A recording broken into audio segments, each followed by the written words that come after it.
and welcome back to my channel. In today's video I'm going to be reviewing the 4 books I read in the month of April. I've read 4 books this month, which is an improvement of last month where I read 3 books, so I'm very happy with myself. I did set myself a goal of reading 5 books, so I didn't quite meet that goal of 5 books in the month of April, but it's okay. 4 is better than none. It is, isn't it?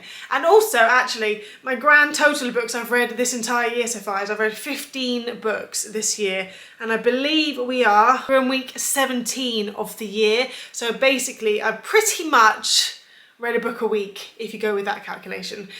So I'm quite happy with that. Hello, if you're new around here, my name is Caroline and I have set myself a goal for the year of 2023 to read 50 books, which is a big achievement for me if I do manage to do that. Last year I believe I read 21, I can't remember. I had a goal of 30 and didn't meet it, but this year I'm set on meeting my 50 book goal. And so I want to talk to you today about the 4 books I read this month. I'm going to get my Goodreads account up because otherwise I will forget the books I've read. So let's just get straight into it. So the first book I read, which is at the end of March, beginning of April is when I read this book, and the book is called The Silent House by Neil Patterson. So this book, it does come with a massive, well, I would give it a massive sort of trigger warning.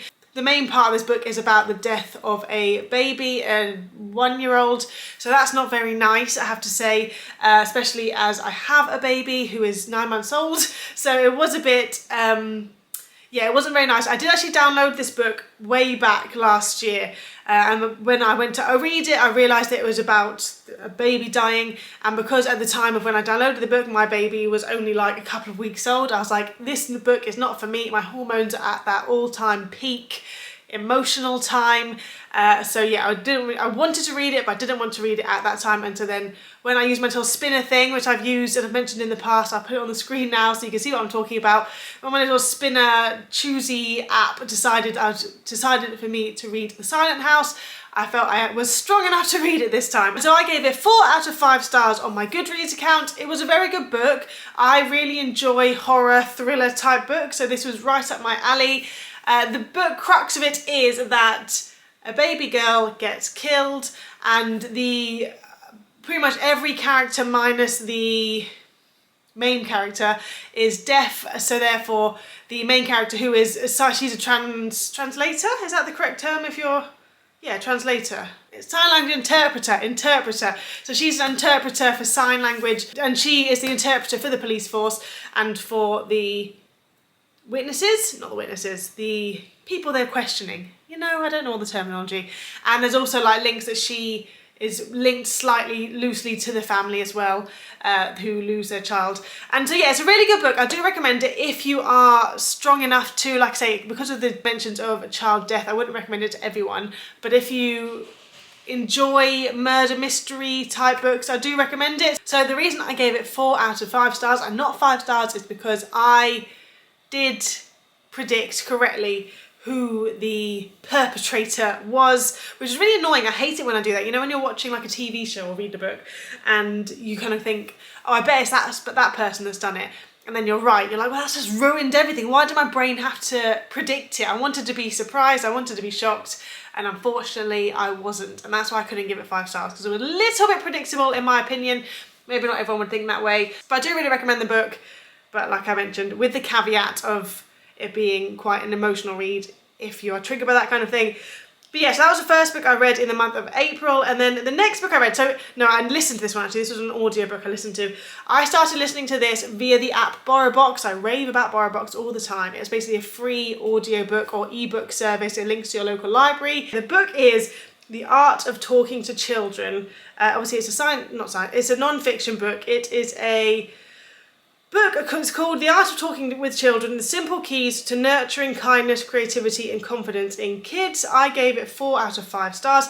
I really rate this book. My only issue with this book is that it had a lot of sort of anecdotes about situations that the author or her author's gone through, or like people she knows has gone through, and sometimes I was a bit like, I needed the how-to part of it and not I resonate with what you're talking about, if that makes sense. Also, her kids are older than my kids, so I have a 3-year-old and a 9-month-old. Obviously the 9-month-old, don't have to worry about talking with her quite yet, but with 3-year-old, obviously a lot of conversations are happening because we're going through big emotions at the minute, and so I was hoping this book would help me communicate with him better. And so I don't think this book has helped with the meltdowns and tantrum side of things. There are other books I've listened to and read which I found have been better with ways to maneuver yourself around those types of emotional outbursts. But this book has been really insightful in how to have conversations with your kids that may help your child's imagination and may help your child speak more. So for example, the other day I was walking down the street with my 3-year-old. There's a cloud in the sky, and instead of me saying a cloud is this, not that I know what a cloud actually is, but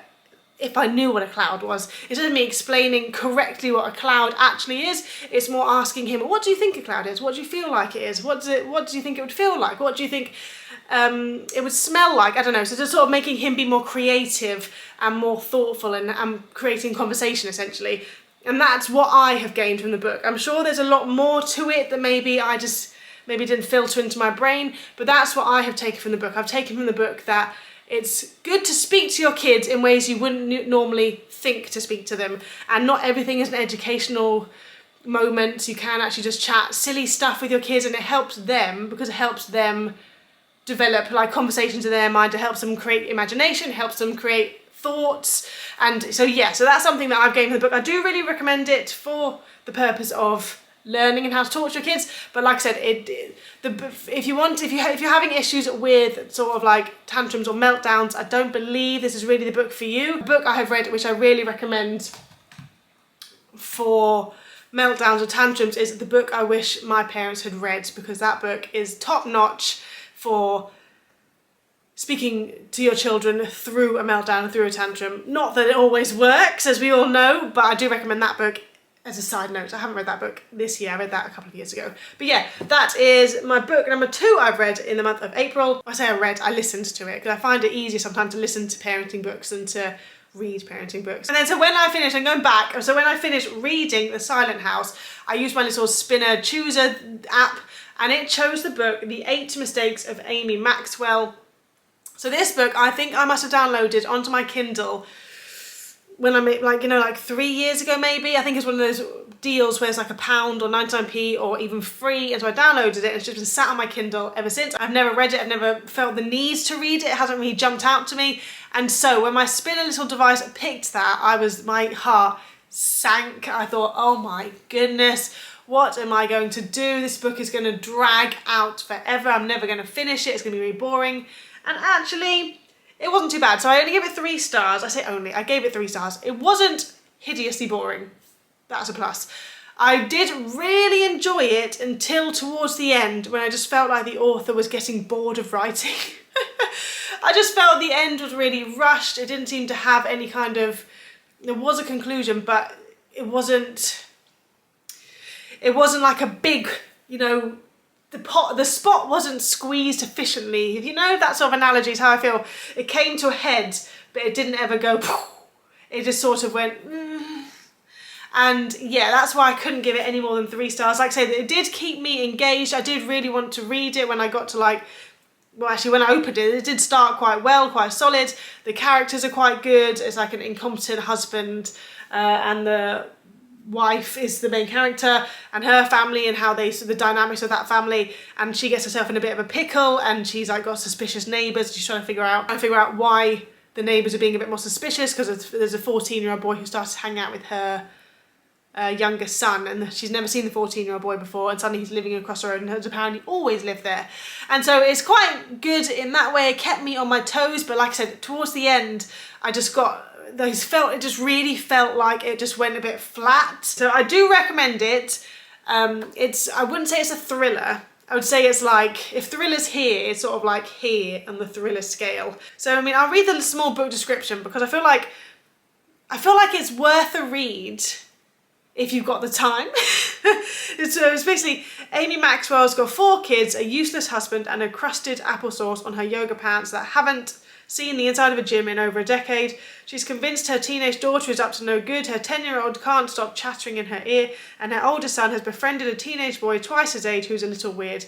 And don't even get her started on having a toddler when you're in your late 30s. She just can't keep up. It doesn't sound boring, does it? It sounds like quite a good book. So I do recommend it, but don't be expecting an incredible twist at the end. It's a mediocre twist, but I do recommend reading it, like I mentioned, if you have the time. If you want to, if it's cheap on Amazon Kindle, don't spend a fortune on it. It's not worth a fortune. But it's an easy read. I feel like it's a holiday read. You know, you go on holiday, lazing by the pool, you haven't got to think about it much. It's an easy book to read, which leads me on to the next book. So I didn't use my spinner thing for this. I saw this book on, was it free?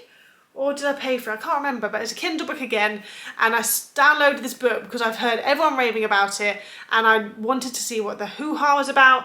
And I read this book within 48 hours. I could not put it down. I gave this book a 5 out of 5. It's The Housemaid by Freese McFadden. Oh my goodness, I love this book. I thought it was really interesting. I wasn't expecting what to happen that happened in there. And yes, it's very good. I want to read this. This is one of those books I wish I could read it again for the first time because I just wasn't expecting what happened in it. The ending for it was good. That's my only small caveat. There's a sequel to this book, which I do actually really want to read because it is up my alley. It's a good psychological thriller. There's a small part towards the end where I think, oh, really? But apart from that, I thought it was great. I wasn't expecting what happened, as I mentioned already, and I do really rate it. I will read the small what it's about again because otherwise it'll be confusing. I'll just read a little bit of it. I'm not going to read the whole thing. But welcome to the family. Nina Winchester says as I shake her elegant manicured hand. I smile politely, gazing around the marble hallway. Working here is my last chance to start fresh. I can pretend to be whoever I like, but I'll soon learn that the Winchester's secrets are far more dangerous than my own. And that will do. Yeah, I don't know what else to say about it because I do really recommend it. It's one of the best books I've read this year, and I'm going to have to download the sequel in the hopes that it's similar to this one because, yeah, 40 hours. For me to read a book in such a short space of time is unheard of. Obviously, I've got 2 kids. I haven't got time to be reading books, you know, constantly, but I stopped everything. I let Sean watch The Mandalorian on TV in the evening because I was reading my book. I was enthralled. I couldn't put it down. So yeah, they're the 4 books I've read this month. I haven't started my next book yet. I'm sort of scared to start reading a book in a minute because, the book my little spinny wheel has chosen for me to read is the book Bunny, which is like a TikTok sensation, but I've heard mixed reviews about it, so I'm scared to start reading it because The Housemaid was so good. I'm just still recovering from it. But anyway, I will end this video here. Let's hope that the month of May, maybe I can read 5 books in May. Let's fingers crossed I can do it. I would love to be able to do 5 books in May. I'm well on my way for my 50 books for this year, so 15 out of 50, which means I'm 30% done. And yeah, I'm excited to carry on reading. If you have any book recommendations, please don't forget to leave them in the comments below. Though I have millions of books, slight exaggeration, on my Kindle I have to read. I love downloading books. Buying books is a hobby of mine. Reading them is a slower process, but I love to buy books. And don't forget to hit subscribe if you want to see what books I accomplish next month. So thank you so much for watching. I hope you have enjoyed this video. Please let me know if I have inspired you to read any of the books that I read last month, and I will see you in my next one. Bye!